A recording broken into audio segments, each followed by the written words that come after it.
Hello friends, শুভ সকাল সবাইকে।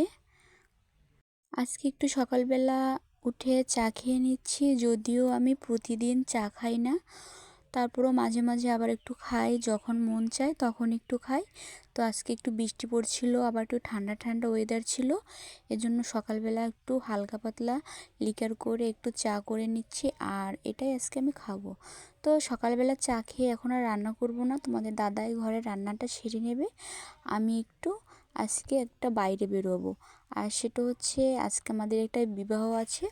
সেই বিয়ের জন্য আমি একটা গিফট কিনতে যাব, আর সেই সঙ্গে একটু আমার দিদির একটা বাড়ি আছে, একটা দিদির, সেখানে একটু ঘুরে আসব। এর জন্য আমি খুব সকাল সকালই চাটা খেয়েই বেরিয়ে পড়বো। এই জন্য একটু হালকা পাতলাই বাড়ি থেকে চা খেয়ে নিচ্ছি। আর এই দেখো, এটা হচ্ছে ড্রাই কেক, আর এটা কিন্তু আমার খুব পছন্দের একটা বিস্কিট, আর আমি খুব পছন্দ করি। আর চাটাও দেখো আমি অল্প করে বানিয়ে নিয়েছি। আমি ড্রাই কেকটা দিয়ে বিস্কুট খেতে পছন্দ করি। তো দেখো, আমরা কিন্তু চা খেয়ে এদিকে বাইরে চলে এসেছি, আর গাড়িতে প্রচুর বাতাস ছিল বলে তোমাদের আমি আমরা যে চলে আসছি সে বাইরের লুকটা দেখাতে পারিনি। আর গাড়িতে প্রচুর ফোনটা কাঁপছিল বলে ভিডিওটাও নড়ানড়ি করছিল, এজন্য তখন আর আসার ভিডিওটা নিতে পারিনি। তো দেখো, প্রথমে এসে যে আমার সঙ্গে এসেছে আমার ননদ, ওকে একটু দধি খাইয়ে নিলাম, কারণ ও একটু মিষ্টি খেতে চেয়েছিল, আর আমি বসে আছি, আমি কিছু খাইনি। আর এই পাশে দেখো, তারপরে আমরা বিয়ের জন্য কি গিফট কেনা যায় সমস্ত দোকানগুলোতে ঘুরে ঘুরে দেখছিলাম। তো প্রথমে এসেছি স্বর্ণকারের দোকানে, আর সোনার দোকান থেকে বেরিয়ে আর দেখো এই যে কাচের দোকান, এখানে বিভিন্ন ধরনের গিফট আইটেম পাওয়া যায়, আর দোকানটা কিন্তু অনেকটাই বড় আর খুবই সুন্দর। তো এখানে এসে আমরা কিন্তু দুজনেই দুটো গিফট নিয়েছি, আর এরা প্যাকেটিং করে দিচ্ছে সুন্দর করে, এখান থেকে বক্সিং করে নেব। তো আমরা ডিনার সেট নিয়ে নিয়েছি, ও একটা ডিনার সেট নিয়েছে ছোটোটা, আমি একটা বড়টা, তো দুজনে দুটো নিয়েছি। আর বিয়েটা হচ্ছে আমার বান্ধবীর বোনের বিয়ে, তো এখানে তো যেতেই হবে। তারপরে দেখো, বাইরে থেকে কিছু খাবার কিনে প্যাকিং করে নিচ্ছি, কারণ এই খাবারটা আমরা বাসায় নিয়ে যাব।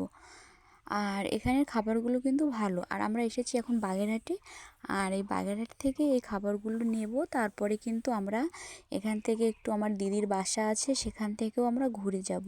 তো অনেক দিন দিদির কাছে আসা হয় না। তো দেখো, প্রথমেই কিন্তু দিদির ঘরে এসে ঢুকে পড়েছি, আর ঢুকেই কিন্তু দিদির সেই অপূর্ব সুন্দর ঠাকুর ঘরটা আমার চোখে পড়ে গেল। তো ভাবছি যে আমি ঠাকুর ঘরের একটু ভিডিওটাও নিয়ে নিই। আর এখানে সুন্দর করে দিদির ঠাকুর ঘরটা সাজানো হয়েছে সুন্দর সুন্দর ঠাকুর দিয়ে, রাধা কৃষ্ণ, তারপরে দেখো আর একটা বড় ঠাকুর। আর ঠাকুর ঘরটা কিন্তু অনেকটা সুন্দর। আর এই পাশে হচ্ছে আমার দিদির মেয়ে অনু, আর অনুর হচ্ছে জ্বর ছিল তখন, এজন্য বেশি কথা বলতে চাচ্ছিল না। আর এই দেখো, এ হচ্ছে দিদির ছেলে অনুরাগ, ও ভীষণ দুষ্টু, আবারও খুব ভালোবাসে আমাকে। আমার সঙ্গে যাওয়ার পর থেকে প্রচুর দুষ্টুমি করে চলেছিল, আর আমাকে তো আসতে দিতেই চাচ্ছিল না, বলে কি মাসিমণি তুমি আজকে থাকবা। আর আমার দিদি তো আমাকে অনেক দিন পর পেয়ে দেখো আনন্দে একদম আত্মহারা, ও আমাকে প্রচুর খাওয়ানোর জন্য এটা সেটা চেষ্টা করে যাচ্ছে। আর আমি তো কিছুই এখন খাবো না, আর ওই দেখো খাওয়ার জন্য ছোটাছুটি করে চলছে। আর তারপরের পাগলামিটাই তোমাদের সঙ্গে শেয়ার করব, সেটা হলো এই দেখো, দিদি আমাকে নিয়ে এসেছে পাশের বাড়ি একটা দিদি আছে, সে হচ্ছে জামা কাপড়ের ব্যবসা করে। তো এইখানে আমাকে বলে কি যে চল তোকে নিয়ে একটু ঘুরে আসি। তো আমি এসে তো ওর সঙ্গে মহা বিপদেই পড়ে গেলাম। তো দেখছি যে ও আমাকে একটা জামা কিনে দেবে, এজন্য চালাকি করে নিয়ে এসেছে, তখন আমি বুঝতে পারিনি। তো এখন আমি কিন্তু ব্যাপারটা বুঝে গিয়েছি। আর এই দিদি কিন্তু আমাকে ছোটোবেলা থেকেই এক কথায় বলতে পারো কোলে পিঠে করেই মানুষ করেছে। আর তাইতেই দেখো, এই অল্প সময় আমাকে কাছে পেয়েই এখন একটা আমাকে জামা কিনে দিতেই হবে। তো আমি তো জামা একদমই নিতে চাচ্ছিলাম না, বলেছি যে পরে দিবি, সেটা হবেই না কোনো কথায়। তো আমি অল্প দামেরও কিছু কালেকশান দেখতেছিলাম, যখন ও দিবেই, সে অল্প দামের জামা আমাকে দেবে না। তো একটার পর একটা ও গায়ে দিয়ে দেখছে যে আমাকে কোনটা পরলে সুন্দর দেখাবে। আর এই দেখো, বিভিন্ন কালেকশান আছে দিদির কাছে, দামিও আছে অল্প দামিও আছে, সব ধরনের এখানে পাওয়া যায়। তো শেষমেশ দেখো, আমাকে এই সুন্দর থ্রি পিসটা দিদি কিন্তু কিনে দিল। আর ওর পাগলামিটাই ঠিক এরকম, ও আমাকে কাছে পেলে এরকমই করে। আর এই যে দিদিটাকে দেখতে পাচ্ছ, এ হচ্ছে দোকানের ব্যবসায়ী। আর এখন হলো সন্ধ্যাবেলা, আমরা বাড়িতে এসেছি। আর এখন দেখো বাড়িতে এসে রেস্ট টেস্ট নিয়ে রেডি হয়েছি সেজে গুজে, কারণ আমরা এখন বিয়ের জন্য সেজে গুজেছি। আর আমরা তখন বিয়েতে যাব। আর আমি কিন্তু এখনোই, তোমাদের দাদাও আছে, সে বাইরে রেডি হয়ে আছে। আর এপাশে আমার ননদ, আমার মেয়ে, দেখো সবাই মিলে আমরা রেডি হয়ে নিয়েছি। আর তো আমরা এখন সবাই মিলে বিয়েতে দেখো চলে এসেছি।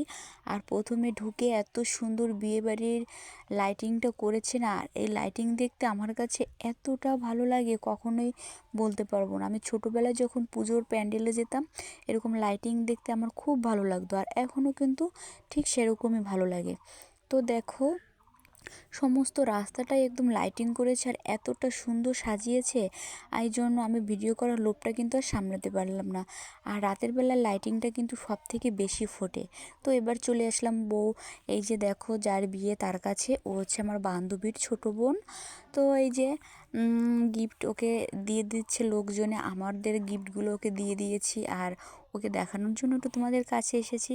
আর এই হচ্ছে আমার আরেকটা বোন, ওরও বান্ধবীর আবার আরেকটা বান্ধবী হয়। তো দেখো ও কিন্তু সুন্দর লাগছে দেখতে বধূ সাজে। আর আমরাও একটু ওর পাশে বসে পড়েছি, একটু ভিডিও বানাচ্ছি। তো এটা কিন্তু একটা স্মৃতি বিয়ের, যাই বলো না কেন। বিয়ে তো মানুষের বারবার হয় না, তো এজন্য একটু ভিডিওগুলো বানিয়ে নিচ্ছি, এটাও ক্যামেরাবন্দি হয়ে থাকবে। তো এই পাশে দেখো আমার ননদকেও কিন্তু খুব মিষ্টি লাগছে দেখতে। তারপরে চলে এসেছি আমরা খেতে খেতে বসি, আমার স্কুল জীবনের বন্ধুর সঙ্গে দেখা, বেশ অনেক ভালো লাগলো। তো আজকের ভিডিওটি তোমাদের কাছে কেমন লেগেছে অবশ্যই কমেন্টে জানাবে। ভালো থেকো, টাটা।